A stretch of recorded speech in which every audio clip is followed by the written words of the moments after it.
सभी बच्चों को गुड आफ्टरनून। उम्मीद है कि सभी बच्चे स्वस्थ होंगे।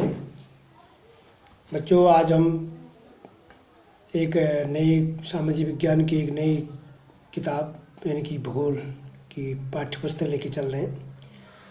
तो इससे पहले मैंने आपको दो चैप्टर आपके नागरिक शास्त्र के दो नागरिक शास्त्र के और एक इतिहास का लेसन पूरा कर दिया है।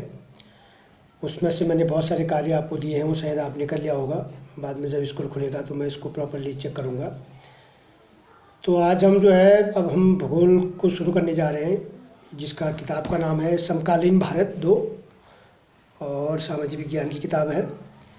और इसमें हम समकालीन भारत 2 में हम भूगोल के बारे में पढ़ेंगे। तो भूगोल भी केवल भारत का, थोड़ा फर्स्ट चैप्टर आपका 20 मिनट है, 20 वाला है। और आगे को हम पूरा भूगोल के बारे में अपने देश की जो भौगोलिक स्थिति है, वो जलवायु से लेकर खनिज से लेकर सब इन चीज़ों का ही अध्ययन करेंगे। तो उसके लिए मैंने आपको कल से शुरुआत कर दी थी। कल मैंने आपको एक होमवर्क, छोटा सा एक होमवर्क दिया था। इसके लिए आप एक बड़ी साइज़ की कॉपी बनाएंगे, रजिस्टर वाली। इसमें इसके 2 पार्ट होंगे। बाद में फिर नागशास्त्र भी इसी में करेंगे। एक बड़े रजिस्टर में इतिहास और अर्थशास्त्र हो गया होगा, और दूसरी कॉपी में नागशास्त्र, ये भूगोल और अर्थशास्त्र करेंगे। तो इसके लिए आप फ्रंट पेज में कॉपी में आप नई कॉपी बनाएंगे, रजिस्टर बनाएंगे। उसकी फर्स्ट पेज में आप इंडेक्स बनाएंगे। और भूगोल में भी पूरा इसमें मानचित्र का कार्य होता है। तो पहला होमवर्क मैंने कल आपको दिया था कि आप दोबारा, जैसे नक्शा मैंने पहले आपको दिया था कि पूरे भारत की मानचित्र में मैप में राज्यों को दिखाएंगे अलग अलग कलर से।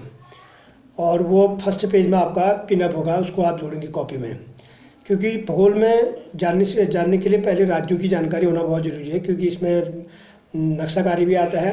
और राज्यों की पहचान जब आप करेंगे तभी आप उचित कोई भी स्थान है, कोई भी अगर मानचित्र में जो भी हमें दर्शाना है, हम उसको उचित ढंग से दर्शा सकते हैं।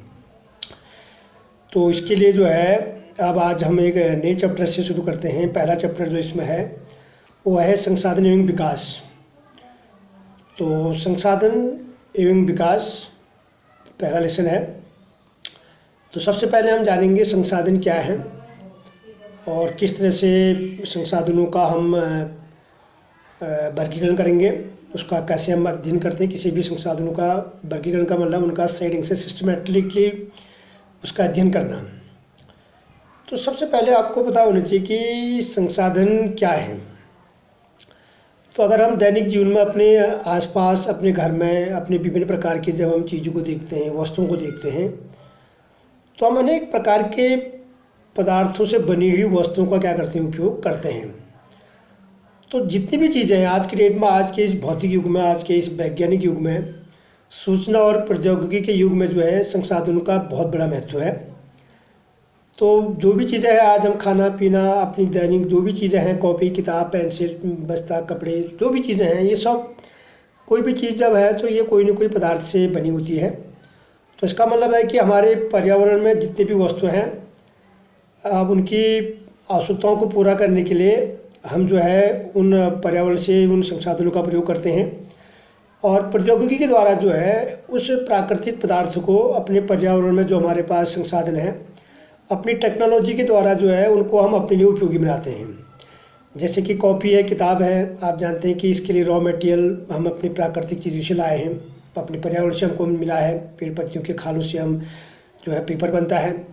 उसी प्रकार जैसे कपड़े बने हैं, तो कपड़े हमारे आपकी कपास है, उसके धागे से कपड़े, कॉटन के कपड़े। उसी प्रकार सूती है, रेशमी है। और कोई भी चीज़ आप देखिए, मतलब एक छोटी से छोटी वस्तु, एक सुई से लेकर आप एक बड़ी से बड़ी वस्तु, एक कपड़े में एक अपने कमीज का एक बटन से लेकर आप जितनी भी चीज़ें हम देखते हैं, हम उनकी लिस्ट बनाना असंभव होगा। अगर हम लिस्ट बनाना शुरू कर देंगे तो कहीं ना कहीं फिर हम कोई ना कोई चीज़ को हम हमसे छूट जाएगी। तो कहने का मतलब है कि हम अपने पर्यावरण से हम पर्यावरण से अपनी आवश्यकता वाली वस्तु को हम पूरा करते हैं, या उसको हम प्राप्त करते हैं। तो संसाधन वे पदार्थ हैं जो प्राकृतिक रूप में प्राप्त होते हैं और जो हम अपनी आवश्यकताओं की पूर्ति के लिए प्रौद्योगिकी का उपयोग करके अपने उपयोग में लाते हैं। तो सबसे बड़ी बात यह है कि हमारे जो पर्यावरण है उसमें जो है पर्यावरण में आपके संसाधन तो हैं, पर सवाल ये है कि जब तक उसका हम अपने लिए उपयोगी तब तक नहीं बना सकते जब तक हमारे पास टेक्नोलॉजी नहीं होगी, जब तक हमारे पास इंस्टीट्यूट नहीं होंगे, यानी है। तो जब हमारे पास अच्छे प्रौद्योगिकी होंगे, अच्छे हमारे पास इंस्टीट्यूट होंगे, तो ये सब के बिना संसाधन इनके बिना जो है वस्तु का प्रयोग या हम अपनी आवश्यकता के लिए वस्तु नहीं बना सकते हैं। तो कोई भी अगर प्राकृतिक प्रदत्त रूप में कोई भी वस्तु अगर हमें पदार्थ हमारे पास है तो उसको उपयोगी बनाने के लिए प्रौद्योगिकी का होना बहुत ज़रूरी है। तो इसमें मानव प्रौद्योगिकी द्वारा, या प्रौद्योगिकी कौन बनाता है? मनुष्य बनाता है, क्योंकि जो वैज्ञानिक आविष्कार हैं, जो भी आपकी मशीनें हैं, कारखाने हैं, कल पुर्जे हैं, ये सब मानव निर्मित हैं। तो मनुष्य द्वारा जो है प्रौद्योगिकी का निर्माण किया जाता है, और जिसके द्वारा जो है हमारे आर्थिक विकास को हम क्या करते हैं? तेज़ करते हैं। मतलब हमारे आर्थिक विकास जो आगे बढ़ता है वो प्रौद्योगिकी के द्वारा, मानवीकृत मनुष्य द्वारा टेक्नोलॉजी, वैज्ञानिक उपकरण, मशीन, आज आप देखते हैं कि एक से एक मशीनें हैं, कारखाने, उपकरण हैं, और हमारे पास घरों में जो है मतलब अनेक चीज़ प्रकार के इलेक्ट्रॉनिक आइटम हैं और डिवाइसेस हैं। तो ये सब मानव निर्मित है, मनुष्य ने बना रखे हैं। तो इसलिए जो है इससे क्या होता है कि मतलब विकास में क्या होती है, तेज़ी से, मतलब विकास तेज़ी से आगे बढ़ता है, और हम अपने जो है ये सारी चीज़ें जो है संस्थाओं में निर्माण होते हैं। मतलब जो हमारी प्रौद्योगिकी संस्थान होते हैं, जो हमारे पास टेक्निकल इंस्टीट्यूट होते हैं, जो हमारे कारखाने होते हैं, उद्योग होते हैं, कंपनियां होती हैं, तो वहाँ पर जो है विभिन्न प्रकार की चीज़ें जो है वहाँ पर वस्तुएं बनाई जाती हैं। तो इस तरह से जो है अगर हम संसाधन को देखते हैं तो संसाधन, अगर हम थोड़ा उसकी गहराई में जाएँ तो संसाधन को हम प्राकृतिक उपहार कह सकते हैं अगर कहें, क्योंकि प्रकृति ने जितने भी हमें संसाधन दिए हैं वो सब प्रकृति प्रदत्त हैं। लेकिन सवाल यहाँ पर है कि केवल उसको हम उपहार ही कहें, ये भी जरूरी नहीं है। मतलब वैसे तो नेचुरल रूप में तो मतलब संसाधन आपके नेचुरली क्या नाम कहते हैं, प्रकृति प्रदत्त हैं, पर मनुष्य भी जो है ये मानवीय क्रियाओं का परिणाम है। मतलब मनुष्य द्वारा जो है इन संसाधनों का, मतलब ये संसाधन जो है मनुष्य ने जो है, मनुष्य भी अपने आप में ही संसाधन है, मानवीय संसाधन है। अब मनुष्य नहीं होंगे, हमारे पास ह्यूमन रिसोर्सेज नहीं होगा, तो हमारे पास जो प्राकृतिक संसाधन है उसका फिर कोई औचित्य नहीं रह जाता है। तो मनुष्य ही अपनी आवश्यकताओं के लिए प्रौद्योगिकी द्वारा उपयोग करके हम अपने संसाधनों का क्या करते हैं? उपयोग करते हैं। तो परिणाम स्वरूप हम विभिन्न प्रकार के पदार्थों में उसको परिवर्तित करते हैं और उनको हम प्रयोग में लाते हैं। तो इस प्रकार से जो है ये जो है संसाधन जो होते हैं मतलब मानवीकरण के द्वारा, मतलब मनुष्य द्वारा जो है, क्योंकि आपका प्रौद्योगिकी संस्थान का मतलब आप सीधे उसका मुख्य कौन है? मनुष्य है। मनुष्य ने जो है मतलब वैज्ञानिक आविष्कार करके, खोजे करके, अच्छे अच्छे उपकरण बनाकर जो है जो काम हम हाथ से करते थे वो काम आज मशीन से कर रहे हैं, और फिर अपने दैनिक जीवन में अनेक प्रकार की जो वस्तु आज हम प्रयोग कर रहे हैं तो वो सब उसी का परिणाम स्वरूप है। तो इसलिए मनुष्य भी अपने आप में संसाधन है, पर वो संसाधन क्या है? मानवीय संसाधन है, जिसको हम ह्यूमन रिसोर्सेज कह सकते हैं। तो दोनों के बीच अंतर संबंध है। मतलब जो हमारा नेचुरल रिसोर्सेज और ह्यूमन रिसोर्सेज, मतलब जो प्राकृतिक संसाधन और मानवीय संसाधन का अंतर संबंध ही जो है कि द्वारा ही जो है वस्तुओं का क्या होता है? निर्माण, या वस्तुएं विभिन्न प्रकार के पदार्थों से हम वस्तुएं बना सकते हैं। तो इस प्रकार जो है ये संसाधन है। तो सीधी बात है, संसाधन वही पदार्थ हैं जो प्रकृति द्वारा हमें प्राप्त होते हैं, और जिसमें मनुष्य अपनी आवश्यकता के अनुसार जो है प्रौद्योगिकी की सहायता से जो है अनेक प्रकार के वस्तुओं का निर्माण करता है।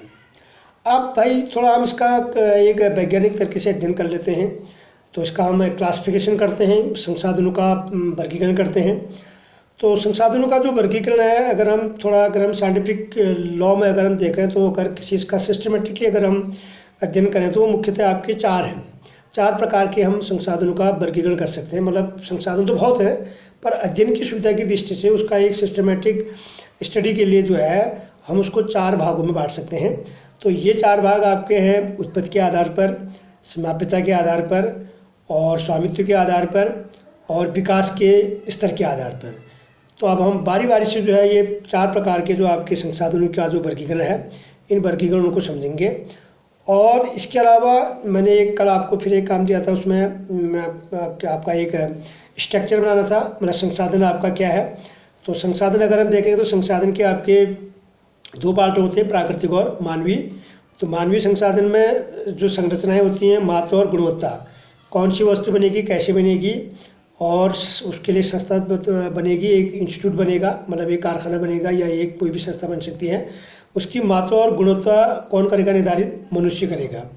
प्राकृतिक में आपके नवीकरणीय हो गया, अनवीकरणीय हो गया, फिर नवीकरणीय के दो हो गए, सतत और जैव, और फिर जैव के भी दो हो गए, प्राकृतिक और वन्यजीव।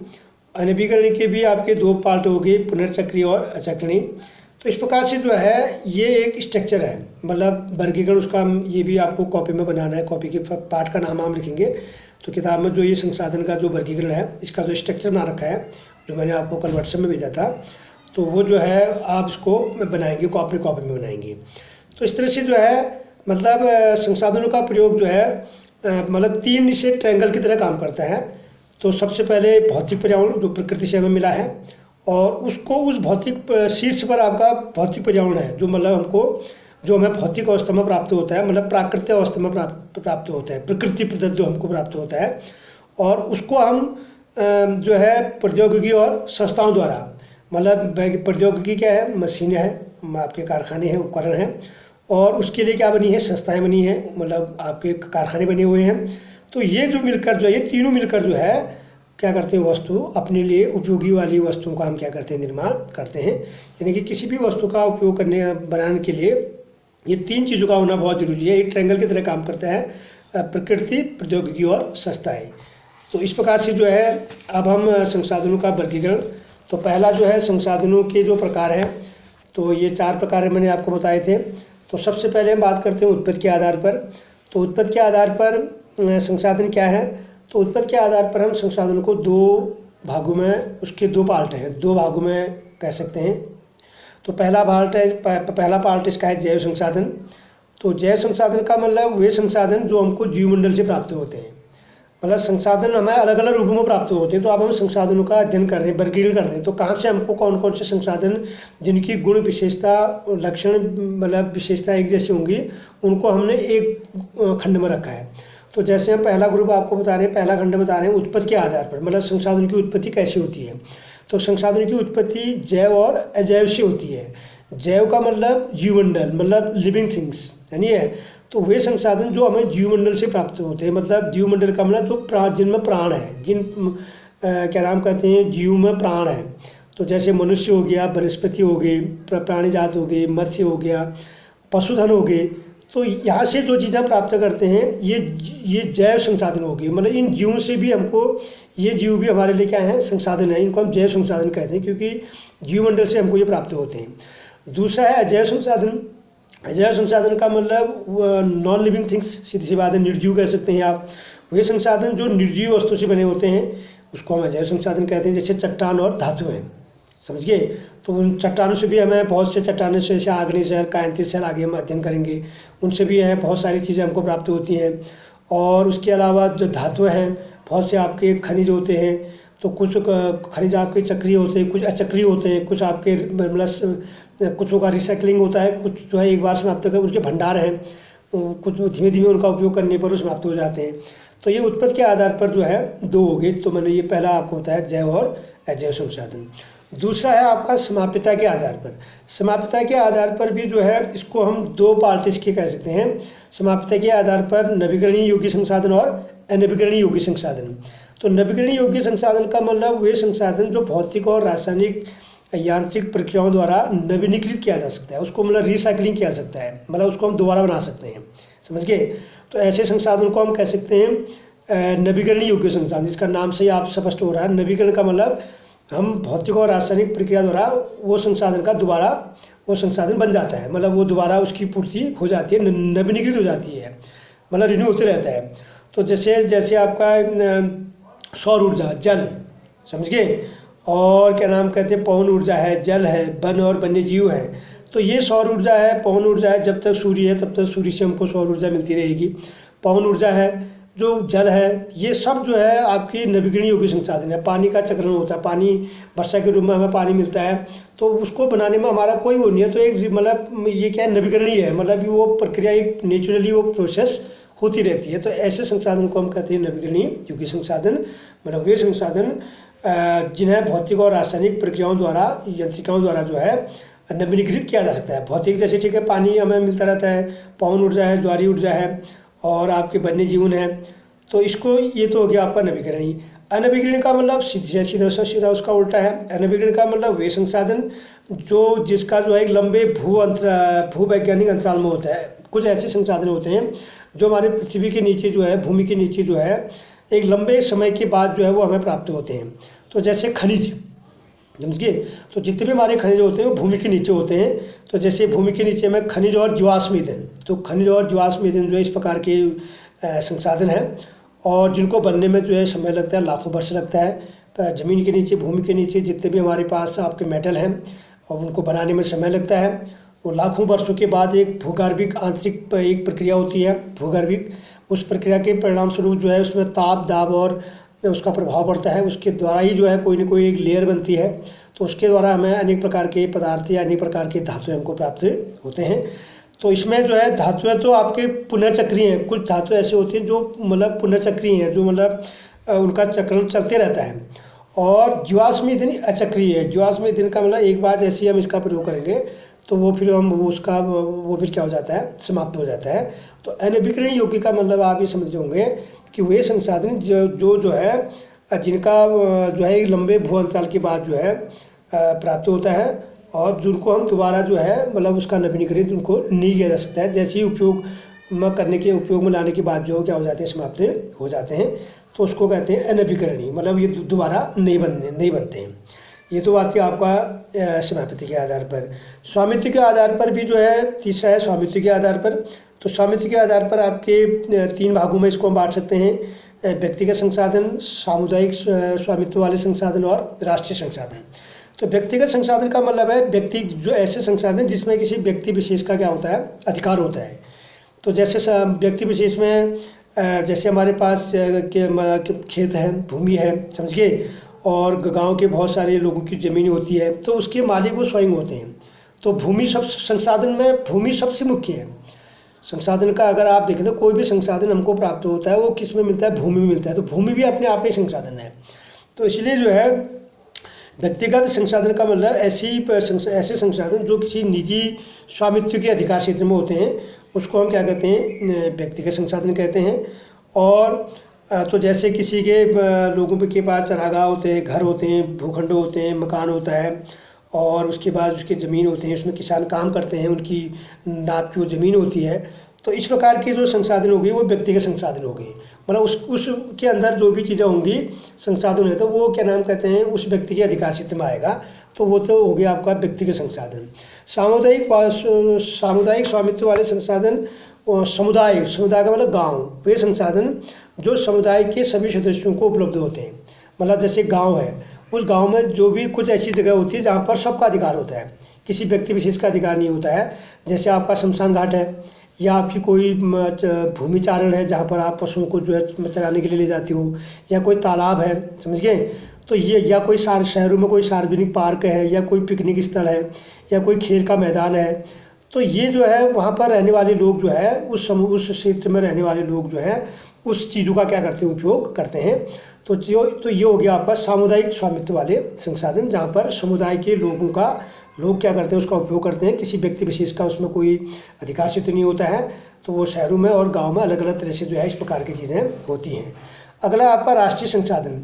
तो राष्ट्रीय संसाधन जो है वैसे तकनीकी तौर पर जितने भी आपके देश में पाए जाने वाले जितने भी आपके संसाधन हैं वो सब राष्ट्र के हैं। चाहे हमारे पास भी कुछ है, आपके पास भी कुछ है, तो तकनीकी तौर पर टेक्निकली जो है देश के अंदर जितने भी लोगों के पास जो भी जिसके नाम से जो भी है, तो तकनीकी तौर पर वो सब राष्ट्र की संपत्ति है अगर देखा जाए तो। क्योंकि देश की सरकार को कानून बनाने का अधिकार है, तो वो व्यक्तिगत संसाधनों को भी क्या कर सकती है, अधिग्रहण कर सकती है। मतलब कोई किसी के माना ज़मीन है, उस ज़मीन में माना बहुत अच्छा पानी का स्रोत है, तो पता चला कि सरकार क्या कर सकती है, उस ज़मीन को जो है अधिग्रहण कर सकती है। क्योंकि उस पानी का अगर हम 1000 लोगों को अगर हम पेयजल पीने के लिए पानी उपलब्ध करा सकते हैं, तो वो सरकार जो है तो उसको अपने अधिकार में लेकर क्या नाम कहते हैं, उस पानी का उपयोग वो पूरे समुदाय क्या नाम कहते हैं जनता के लिए जो है उपयोग में ला सकती है। तो मतलब इसी आधार पर आपको ये समझना है कि तकनीकी तौर पर जितने भी हमारे पास संसाधन हैं वो सब क्या है, राष्ट्रीय हैं। तो इसी प्रकार आप इसी तरह से जैसे हमारे घरों में, जैसे आपके गांव में जो है सड़कों का निर्माण है, रेलों का निर्माण है, पुलों का निर्माण है, और स्कूल है, हॉस्पिटल है, जितनी भी चीज़ें हैं, जितने भी विकासात्मक कार्य हैं, तो वो कोई ना कोई किसी न किसी की भूमि होती है। जैसे आपके एरिया है, कहीं पर आपका सड़क बनती है तो आपका खेत कट जाता है, कहीं पर रेल लाइन बिछड़ी है तो ज़मीन कटती है, तो तभी देश का विकास होता है। मतलब इसीलिए कहा जाता है कि तकनीकी तौर पर मतलब व्यक्तिगत जो आपके संसाधन है वो भी राष्ट्र के ही हैं, क्योंकि राष्ट्र जो है, राष्ट्र देश के विकास के लिए या जनता की भलाई के लिए जो है उन संसाधनों का वो क्या करती है, अधिग्रहण करती है। तो तभी जाके जो है क्या नाम कहते हैं, सड़कों का निर्माण, पुलों का निर्माण, ये सारी चीज़ें हुई हैं। और इसी तरह से वही बात आई, जैसे जल, वन, वन्य जीवन, भाई कहीं पर अच्छे वन्य जीवन है तो उस वन्य जीवन को आरक्षित घोषित कर देती है सरकार, यानी है। और कहीं पर कोई पानी है, पानी का अच्छा स्रोत है, उस पानी के लिए, सबके लिए पानी की व्यवस्था के लिए सरकार अपने हैंड में ले लेती है। तो इसी प्रकार मतलब जैसे महासागरीय जो आपका क्षेत्र है, तो 12 मतलब लगभग 19 किलोमीटर तक जो है इसके क्षेत्र पर जो है संसाधन किसकी होती है, राष्ट्र की संपदा होती है। कोई मतलब तटीय क्षेत्र है, अगर आपका जो है समुद्री अगर दूरी है, समुद्र से लगा हुआ कोई एरिया है, तो 19 किलोमीटर यानी कि समुद्री मील, लगभग 19.2 किलोमीटर तक जो है महासागरीय क्षेत्र, वो इसमें पाए जाने वाले संसाधन उस राष्ट्र की क्या होती है, संपदा होती है। उसके बाद इसी का तीसरा पार्ट है स्वामित्व के आधार पर अंतर्राष्ट्रीय संसाधन। मतलब स्वामित्व के आधार पर आपके 4 हैं, व्यक्तिगत संसाधन, सामुदायिक संसाधन, राष्ट्रीय संसाधन और अंतर्राष्ट्रीय संसाधन। अंतर्राष्ट्रीय संसाधन का मतलब क्या है, कुछ अंतर्राष्ट्रीय संस्थाएं जो है, जो इंटरनेशनल जो आपके फोरम होते हैं, जो इंटरनेशनल आपके इंस्टीट्यूट होते हैं, वो क्या करती है, इन संस्थानों को जो है नियंत्रित करती है। मतलब तट रेखा से 200 किलोमीटर दूरी पर किसी दूरी पर संसाधन पर किसी देश का अधिकार नहीं है। मतलब 200 किलोमीटर की दूरी तक, मतलब तट रेखा से 200 किलोमीटर की दूरी तक जो है खुले महासागरीय संसाधनों पर किसी देश का अधिकार नहीं है। इन संसाधनों को अंतर्राष्ट्रीय संस्थाओं की सहमति के बिना उपयोग नहीं किया जा सकता है। मतलब इससे जो है, अगर इस संसाधन, यहाँ पर अगर कोई संसाधन है तट रेखा से 200 किलोमीटर दूरी पर अगर कोई संसाधन है, 200 किलोमीटर के अंदर तो ठीक है, अगर 200 किलोमीटर के बाहर अगर कोई अच्छा संसाधन है समुद्री की, उसमें समुद्र में भी बहुत सारी चीज़ें होती हैं, तो वो जो है विश्व की है, तो उसमें जो हमारे अंतर्राष्ट्रीय जो हमारे फोरम है, तो उसकी सहमति के बिना हम उसका उपयोग नहीं कर सकते हैं। उसी प्रकार विकास के स्तर के आधार पर, तो विकास के स्तर के आधार पर जो है संसाधन, संभावित संसाधन, विकसित और भंडार और संचित कोष, इसके भी 4 भाग हैं।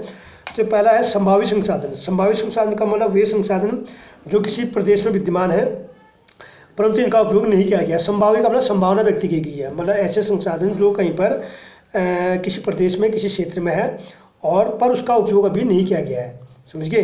तो जैसे इस प्रकार के संसाधनों में, जैसे हमारे भारत के पश्चिमी भाग में राजस्थान और गुजरात का में जो है पवन ऊर्जा और सौर ऊर्जा का जो है संभावना है, उसकी संभावना अपार है, क्योंकि आपके राजस्थान में बहुत गर्मी होती है तो वहाँ सूर्य की किरणें सीधी पड़ती हैं, तो उस जो सूर्य से निकलने वाली उस किरणों को हम सौर ऊर्जा में क्या कर सकते हैं, तब्दील कर सकते हैं। आजकल तो आप जानते हैं कि सोलर प्लांट हैं, जगह जगह पर घरों में जो है सोलर आपके बल्ब लगे हुए हैं, तो सूर्य की किरणों को जो है विद्युत उसमें तरंगों में बदल कर जो है क्या नाम कहते हैं, बिजली में वो बैटरी चार्ज होती है और उससे जो है सोलर लाइट का हम प्रयोग करते हैं।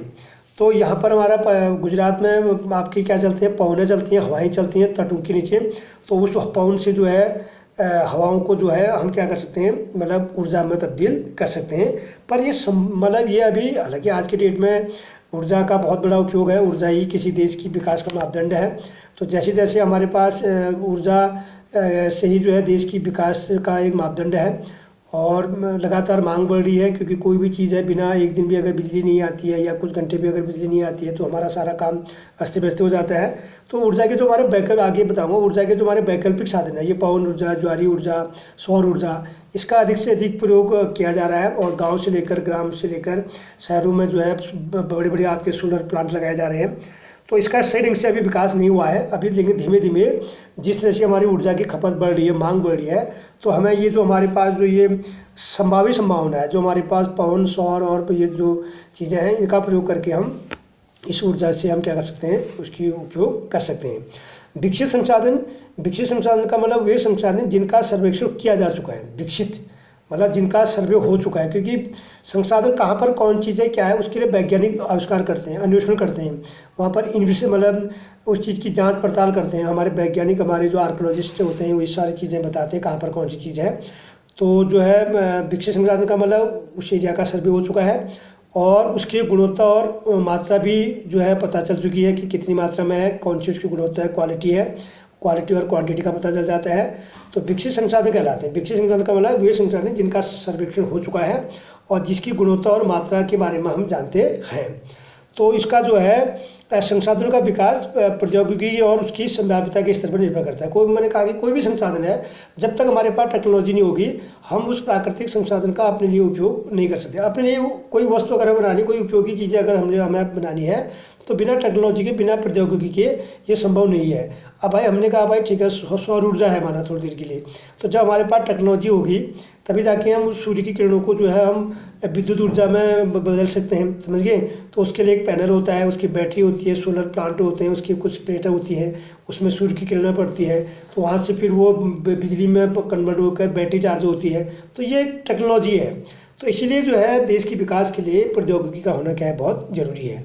उसके बाद है भंडार। इसी में विकास के आधार पर भंडार का मतलब है कि पर्यावरण में हमारे उपलब्ध क्योंकि सब हम अपनी आवश्यकताओं की पूर्ति अपने पर्यावरण से करते हैं। कोई भी चीज़ आज के डेट में, इस वैज्ञानिक युग में जितनी भी चीज़ें हम सब देख रहे हैं सब हम अपने पर्यावरण से प्राप्त करते हैं। अपनी आवश्यकताओं की पूर्ति हम पर्यावरण से करते हैं, परंतु उपयुक्त प्रौद्योगिकी के अभाव में उसकी पहुँच से बाहर है। भंडार मतलब कुछ ऐसी भी चीज़ें हैं जहाँ पर मतलब जो है प्रौद्योगिकी हमारे पास अभी हमने ऐसी प्रौद्योगिकी डेवलप नहीं की है कि जिससे कि उस भंडार जहाँ पर इस प्रकार की चीज़ें हैं जिनका हम प्रयोग कर सकें।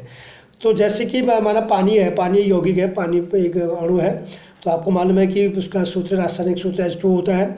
तो पानी में दो आपके ज्वलनशील पदार्थ होते हैं, गैस होती है हाइड्रोजन और ऑक्सीजन का यौगिक है, और यह ऊर्जा का एक मुख्य स्रोत बन सकता है अगर, परंतु इस उद्देश्य से इनका प्रयोग करने के लिए हमारे पास अभी आवश्यक तकनीकी नहीं है।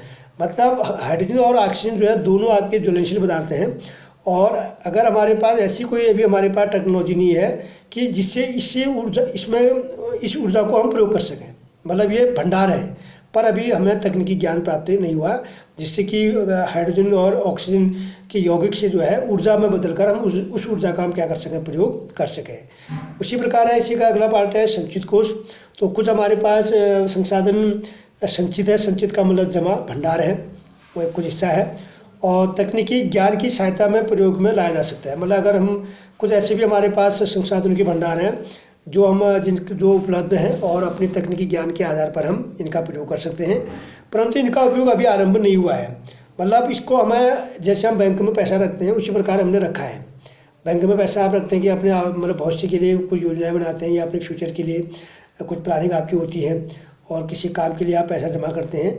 तो उसी प्रकार हमारे पास संसाधनों के भी कुछ ऐसे भंडार हैं जिसको हमने मतलब एक तरह से ये कहें कि हमने जो है भविष्य की आवश्यकता की पूर्ति के लिए रखा है। भविष्य में हमें कभी भी जो है इसकी आवश्यकता पड़ सकती है।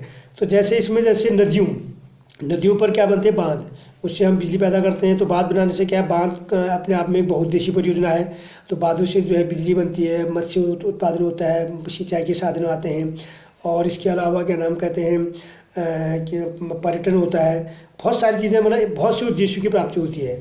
तो मतलब ऐसी जैसे नदियों का जल है तो उसमें जो है बिजली पैदा करते हैं, परंतु वर्तमान समय में जो है इसका उपयोग हम सीमित मात्रा में ही करते हैं, क्योंकि अगर सभी नदियों पर अगर हम बांध बना देंगे तो उसके दुष्परिणाम भी सामने आते हैं। क्योंकि बहुत से हमारे पर्यावरणविद जो है उन्होंने उसका विरोध किया है, क्योंकि नदियों पर अधिक से अधिक बांध बनाने से नदी की धारा को अगर आप प्रभावित करेंगे तो उसके भौगोलिक जो है इफेक्टिव जो है जो हमारे पर्यावरण पर जो है उसका प्रभाव पड़ता है। तो इसलिए जो है ये हमारे पास संचित कोष में है, क्योंकि अब उसमें बहुत से बांध, जब एक समय तक तो काफ़ी बांधें बने, लेकिन जब बांधों की गति में लगातार वृद्धि हुई तो उसमें जो है लोगों ने उसका विरोध किया, बांधों का विरोध किया गया, समझ गए। तो उसमें जैसे हमारा उत्तराखंड में ही बांध है, जैसे टेहरी बांध है आपकी भागीरथी नदी पर बना है, और उसी प्रकार आपका पंजाब में है हमारा सतलज नदी पर बना है, भाखड़ा नंगल बांध है, नहीं है। तो ये जो है सभी नदियों पर, अगर हम सभी नदियों पर बांध बना देंगे तो फिर उसका प्रभाव हमारे प्रकृति पर पड़ेगा, हमारे पर्यावरण पर पड़ेगा, और जिसका जो है कहीं ना कहीं हमारा जो ग्लोबल वार्मिंग है तो वो भी जो है कहीं ना कहीं उससे क्या होता है, एक उसके प्रभावित होने का एक कारण है। तो इसलिए जो है ये संचित कोष है, मतलब हम इनका उपयोग भविष्य में कर सकते हैं, जितनी हमें ज़रूरत है हम उतना ही हम इसका उपयोग करते हैं। तो इस प्रकार से जो है मैंने ये आपको संसाधनों का क्या बताया, वर्गीकरण बताया है।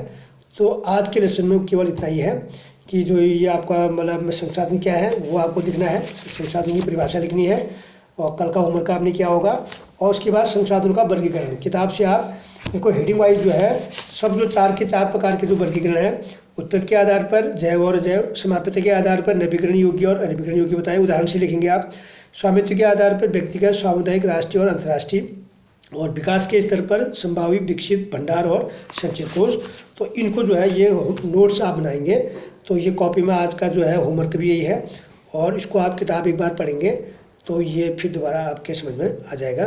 तो इस तरह से जो आज का टॉपिक यहीं पर समाप्त होता है, और कल को जो है मैं फिर एक नई उसके आगे लेके चलूँगा, क्योंकि हम टुकड़ों में ले रहा हूँ। इसका एक फर्स्ट पार्ट है, मतलब संसाधन और विकास का ये पहला पार्ट है, ठीक है। ये मतलब ये चीज़ें मैंने आज की डेट में आपको क्या बताया, संसाधन किसे कहते हैं और संसाधनों का वर्गीकरण, बस 2 ही चीज़ मैंने आपको बता रखी है। उसके बाद मैं आगे आपको फिर अगले टॉपिक में संसाधनों का विकास और इसके बारे में बात करूँगा। तो पहले इतना ही, आप जितना बताया जा रहा है उतना ही करो, आगे बढ़ने की ज़रूरत नहीं है, क्योंकि फिर हम थोड़ा क्लास में भी आपको बताएंगे। तो अभी बहुत से लोग जुड़े भी नहीं हैं, तो जितना है कि ये काम को हमें इसी ढंग से करना है। और अभी बच्चे जुड़े कम है, क्योंकि अब फ़ायदा 17-18 बच्चे इसमें जुड़े हुए हैं, 17 बच्चे जुड़े हैं। और अभी मुझे लग रहा है कि आप बाकी जिनके पास नहीं है उनको भी आप साथ देखिए, जिनके पास इस प्रकार की फ़ोन नहीं है उनको एक साथ बैठकर आप ये काम कर सकते हैं। तो आज का टॉपिक यहीं पर समाप्त होता है, और अपना घर बने स्वच्छ रहें, और बाकी चीज़ें सब आपको मालूम ही है। और जब भी कोई भी आदेश आएगा, जो भी कोई भी नए आदेश होंगे, हम आपको जो है व्हाट्सएप से मैसेज कर देंगे। और अपना घर बने स्वच्छ रहें, लेकिन अपने पढ़ाई का जो है जो सिलसिला है उसको जारी रखिए, ठीक है।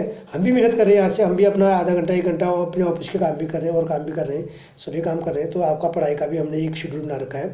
तो नियमित रूप से जो है पढ़ाई हमारी बीच बीच में चलती रहेगी, और एक साथ में नहीं होगा। कोई बात नहीं, एक चैप्टर को 1 हफ्ता ही लग जाए, पर हमारा जो है काम सभी विषय में मिलता रहेगा तो ठीक रहेगा। तो 1 हफ्ते 1 चैप्टर में, एक चैप्टर को पूरा होने में समय भी लगता है नहीं। तो इस तरह से जो अपना काम कीजिए, ठीक है। Thank you.